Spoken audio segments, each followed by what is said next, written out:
नमस्कार मेरे प्यारे विद्यार्थियों, आप सबका हमारे अपने YouTube चैनल पे स्वागत है। तो आज मैं आपके लिए लेकर आया हूँ कार्यपत्रक 36 से लेकर 40 तक का संपूर्ण सॉल्यूशन, जो कि उपचारात्मक शिक्षण कार्य पुस्तिका विज्ञान कक्षा 9 में से बनाया गया है। तो वीडियो को आप लास्ट तक देखिएगा और ज़्यादा से ज़्यादा विद्यार्थियों के अंदर आपको शेयर भी करना है और लाइक भी करना है। तो जितने भी नए विद्यार्थी जो वीडियो को देख रहे हैं वो एक बार चैनल को सब्सक्राइब कर लीजिए और बेल आइकन प्रेस कर लीजिए, ताकि इसी तरह की वीडियो के नोटिफिकेशन बार बार आपको मिलते रहे। देखिएगा कार्यपत्रक 36 से सबसे पहले विषय वस्तु हो जाएगी गति और अधिगम बिंदु हो जाएगा चाल। तो देखिएगा पहला प्रश्न देखिएगा कि सीता और गीता 8 किलोमीटर की दूरी तय करने में लगे समय को सारणी में बताया गया है। तो सारणी को देखकर आपको बताना है। तो व्यक्ति का नाम यहाँ पर एक तो सीता हो जाएगी, गीता हो जाएगी। दूरी कितनी है? सीता द्वारा 8 किलोमीटर, गीता द्वारा भी 8 किलोमीटर। समय कितना है?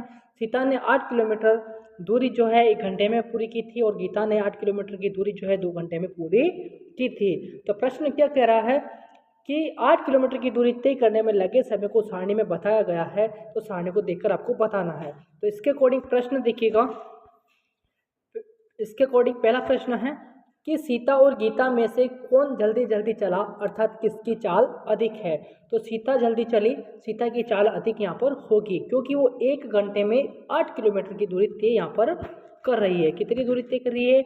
1 घंटे में 8 किलोमीटर की दूरी तय कर रही है। कौन? सीता। ठीक है। तो अगला प्रश्न है कि चाल के लिए सही विकल्प पर चिन्ह लगाना, आपको सही का चिन्ह लगाना है। चाल के लिए सही विकल्प पर सही का चिन्ह आपको लगाना है। तो ए है, उस व्यक्ति की चाल अधिक होती है जो समान दूरी के लिए कम समय लेता है, अर्थात चाल यानी कि 1 बटा समय। तो यहाँ पर क्या हो जाएगा? ये सही हो जाएगा। ठीक है। तो सही का आप निशान लगाओगे। ठीक है। तीसरा देखिएगा, तीसरा है कि चाल का सही सूत्र कौन सा है? सही का चिन्ह आपको लगाना है। तो चाल का सही सूत्र हो जाएगा चाल बराबर दूरी बटा समय। तो चाल के सही मात्रक पर सही का चिन्ह आपको लगाना है। तो मीटर बटा सेकंड यहाँ पर सही रहेगा। ठीक है। मीटर बटा सेकंड यहाँ पर सही रहेगा, जो कि चाल का मात्रक कहलाता है, मीटर बटा सेकंड। ठीक है। आगे देखिएगा पांचवा कि चाल एक कैसी राशि है? चाल कैसी राशि है? तो चाल आपकी सदिश राशि हो जाएगी। कैसी हो जाएगी? सदिश राशि। तो पांचवे के बाद में छठे प्रश्न जो था वो कट हो गया थोड़ा सा। तो इसका जो उत्तर होगा वो होगा दूरी में परिवर्तन की दर को चाल कहते हैं। तो यहाँ पर एक राइट चिन्ह आपको लगाना है छठे के अंदर। ठीक है। अगला देखिएगा, अगला है दूसरा प्रश्न कि रामचंद्र रोज सुबह सुबह भ्रमण पर निकलता है। यदि उसने 80 सेकंड में 320 मीटर की दौड़ लगाई तो उसकी चाल क्या होगी? क्या करता है? सुबह सुबह भ्रमण पर निकलता है। यदि उसने 80 सेकंड में 320 मीटर की दौड़ लगाई तो उसकी चाल क्या होगी? सबसे पहले चाल का सूत्र क्या होता है? तो चाल बराबर दूरी बटा समय यहाँ पर सूत्र होगा। तो कुल दूरी कितनी हो गई? 320 मीटर की, और समय कितना हो गया? 80 सेकंड। जब 320 में 80 का भाग लगाएंगे तो यहाँ पर 4 मीटर प्रति सेकंड यहाँ पर निकल के आएगा। तो दूसरे का उत्तर आपको ये लिखना है। ठीक है। आगे देखिएगा, प्रश्न संख्या 3 है, ऋचा 6 किलोमीटर की यात्रा 10 मिनट में तय करती है, तो उसकी चाल मीटर प्रति सेकंड में ज्ञात कीजिएगा। तो 1 किलोमीटर में कितना मीटर होता है? 1000 मीटर होता है। 1 मिनट में कितना सेकंड होता है? 7 सेकंड होता है। तो 6 किलोमीटर को मीटर में बदला तब 6000 मीटर आया, और 10 मिनट को सेकंड में बदला तो 600 सेकंड यहाँ पर निकल के आए। तो 6000 में 600 का भाग लगाएंगे तो 10 मीटर प्रति सेकंड यहाँ पर आंसर निकल के आएगा। ठीक है। तो तीसरे प्रश्न का उत्तर आप ये लिखेंगे। चौथा प्रश्न है कि मनोज 7 मीटर त्रिज्या के वर्ताकार पथ पर एक चक्कर लगाता है। यदि उसे एक चक्कर लगाने में 22 सेकंड लगते हैं तो मनोज की चाल ज्ञात करो। ठीक है। तो मनोज की चाल आपको ज्ञात करना है। यहाँ पर पाई क्या लेंगे? 22/7 आपको लेना है, जो कि पाई का मान क्या होता है? 22/7। और वृत्त की परिधि जो होती है वो होती है 2πr। ठीक है। देखिएगा 2πr में अपन मान बिठाते हैं तो 2 गुने पाई का मान 22/7 होता है, मल्टीप्लाई 7 आपको त्रिज्या दी गई थी यानी कि रेडियस, उससे 7 से 7 आपका कट गया था तो 22 दूनी यहाँ पर 44 हो गए थे। तो दूरी कितनी आई थी? 44 मीटर। और समय कितना है आपके पास? 22 सेकंड का समय है। तो चाल बराबर दूरी बटा समय यहाँ पर होता है। तो 44 में आप 22 का भाग लगाओगे तो यहाँ पर 22 से कम 22 हो गया, और 22 दूनी आपके हो गए 44। ठीक है। तो 2 बचे यहाँ पर। कितने बचे? 2। तो 2 मीटर प्रति सेकंड यहाँ पर आंसर रहने वाला है। ठीक है। देखिएगा आगे, तो चौथे प्रश्न का उत्तर यहाँ पर यह रहेगा। आगे देखिएगा कार्यपत्रक 37 है कि विषय वस्तु हो जाएगी गति और अधिगम बिंदु हो जाएगा वेग। ठीक है, तो चित्र आपको दिखा दिया गया है, चित्र को देखकर निम्न प्रश्न के उत्तर आपको देने हैं। ठीक है, चित्र देख लीजिएगा। पहला प्रश्न है कि आर त्रिज्या के एक वृत्ताकार पथ पर राम, रहीम और जोसेफ एक ही समय में स्थिति ए से चलना प्रारंभ करते हैं। 1 घंटे बाद राम ए स्थिति पर, रहीम बी स्थिति पर तथा जोसेफ सी स्थिति पर पहुंच जाता है। तो सही कथन पर सही का चिन्ह आपको लगाना है। तो राम अधिक विस्थापित हुआ, राम क्या हुआ भाई, अधिक विस्थापित हुआ, तो यहाँ पर ये सही रहेगा। आगे देखिएगा, जो व्यक्ति समान समय में अधिक विस्थापित हुआ उसका वेग क्या होगा, अधिक होगा। ठीक है, जो व्यक्ति समान विस्थापन के लिए अधिक समय लेता है उसका वेग कम होगा। ठीक है, क्या होगा, कम। दूसरा प्रश्न है, सही कथन पर सही का चिन्ह आपको लगाना है। तो वेग भौतिक राशि विस्थापन के समानुपाती होता है, बिल्कुल सही है। विस्थापन में परिवर्तन की दर को वेग कहते हैं, बिल्कुल सही है। वेग भौतिक राशि समय के व्युत्क्रमानुपाती होता है, बिल्कुल सही है। वेग एक सदिश राशि है, नहीं, वेग एक अदिश राशि है। दिशात्मक चाल को ही वेग कहते हैं, बिल्कुल सही। दिशात्मक चाल को ही वेग कहते हैं, बिल्कुल सही है। और वेग एक सदिश राशि है, हाँ, तो दिशात्मक चाल को ही वेग कहते हैं, सही है। वेग का मान शून्य भी हो सकता है, बिल्कुल सही होगा। ठीक है, तो इस प्रकार से आप चिन्ह लगा लीजिएगा। आगे देखिएगा, अगला प्रश्न है अपना जी। तो चाल का मान ही शून्य हो सकता है क्या, बिल्कुल सही है। चाल सदैव धनात्मक तथा वेग ऋणात्मक धनात्मक हो सकता है, सही है। वेग बराबर विस्थापन बटा समयांतराल होता है, बिल्कुल सही है।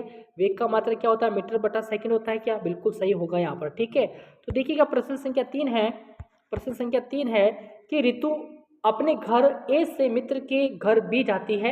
यदि ए से बी तक जाने में 1/4 घंटा लगता है तो ऋतु किस वेग से गतिशील है, किस वेग से गतिशील है। तो वेग का जो सूत्र होता है विस्थापन बटा समय होगा। तो 3/1/4 घंटा यहाँ पर समय लगा उसे, तो 4 ऊपर जाएगा तो 3 गुने 4 हो जाएगा, बटे में 1। तो 3 चौक 4 कितने होते हैं, 12, या 3 चौक 12 होते, तो 12 प्रति घंटा यहाँ पर हो जाएगा, 12 किलोमीटर प्रति घंटा आंसर यहाँ पर रहेगा। अगला प्रश्न है कि मोहन x से y तक न्यूनतम दूरी वाले मार्ग पर चलता है। यदि उसे 14 सेकंड लगते हैं तो उसकी दिशात्मक चाल होगी। तो उसकी दिशात्मक चाल क्या होगी, देखिएगा दिशात्मक चाल, तो दिशात्मक चाल क्या होगी देखिएगा। तो चाल का सूत्र जो होगा वो होगा दूरी बटा समय, चाल बराबर दूरी बटा समय। तो चाल कितनी होगी 14 और समय कितना हो गया 14 सेकेंड। 14 में 14 का भाग लगाया तो 1 मीटर प्रति सेकंड यहाँ पर निकल के आ जाएगा। ठीक है, देखिएगा अगला है कार्यपत्रक 38। विषय वस्तु हो जाएगी गति, अधिगम बिंदु हो जाएगा गति की दर का मापन। तो चाल की परिभाषा वे मात्रक आपको लिखना है। तो चाल की परिभाषा क्या हो जाएगी, किसी वस्तु द्वारा इकाई समय में तय की गई दूरी चाल कहलाती है। तो इसका मात्रक क्या हो जाएगा, मीटर बटा सेकंड यहाँ पर होगा। ठीक है, दूसरा प्रश्न है, जब वस्तु एक समान गति से गति कर रही होती है तब इसका मार्ग कैसा दिखाई पड़ता है।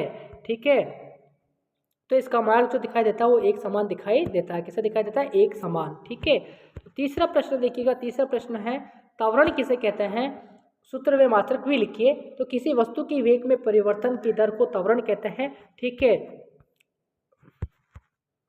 तो मात्रक देखिएगा इसका मीटर प्रति सेकंड स्क्वायर, यहाँ पर इसका मात्रक हो जाएगा और सूत्र हो जाएगा v - u बटे t, इसका जो होगा सूत्र होगा। ठीक है, सूत्र इसका ये रहा और मात्रक इसका ये वाला हो जाएगा तीसरे प्रश्न का।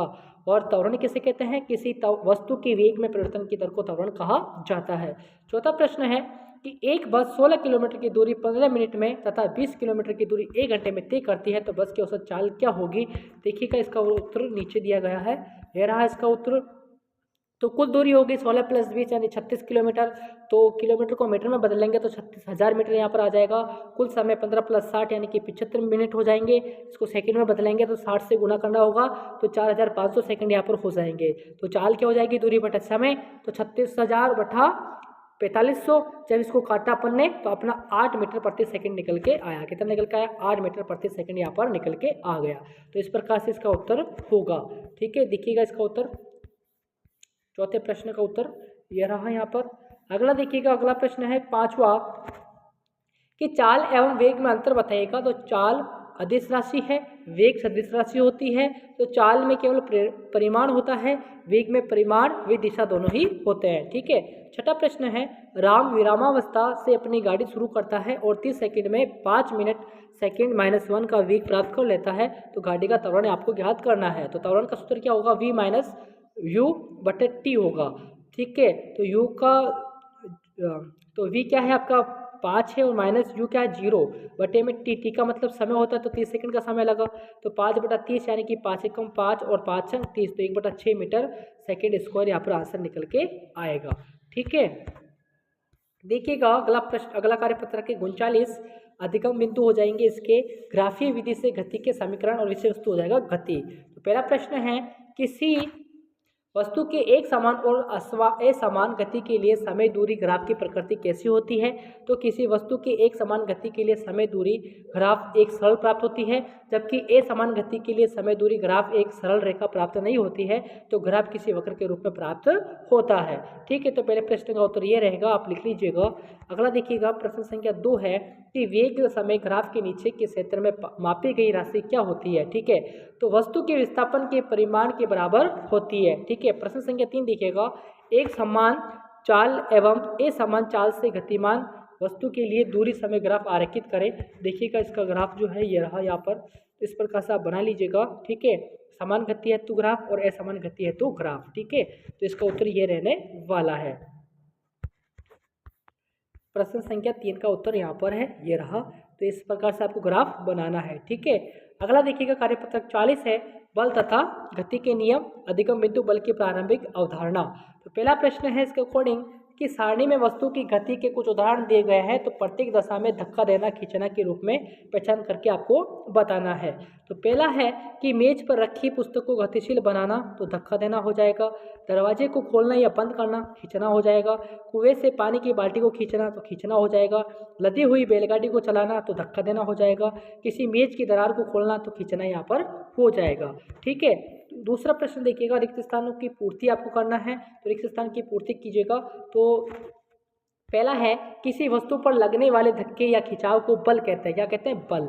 बल में परिमाण के अलावा दिशा भी होती है। किसी पृष्ठ के प्रति एकांक क्षेत्रफल पर लगने वाले बल को दाब कहते हैं। बल द्वारा किसी वस्तु की गतिशील अवस्था या स्थिरावस्था में परिवर्तन लाया जा सकता है। ठीक है। तीसरा प्रश्न देखिएगा, तीसरा प्रश्न है, चित्र देखकर बताइएगा। चित्र देख के आपको बताना है कि धक्का देना, बल धक्का देने, खींचने या उठाने पर लग रहा है। ठीक है। तो यहाँ पर देखो धक्का दे रहा है एक व्यक्ति, कार को यहाँ पर खींचा जा रहा है, यहाँ पर खींचना प्रक्रिया हो रही है और यहाँ पर उठाना प्रक्रिया यहाँ पर हो रही है। ठीक है।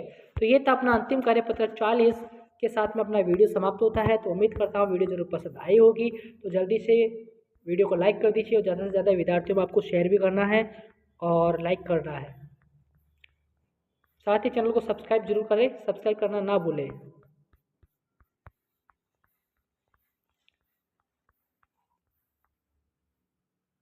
धन्यवाद।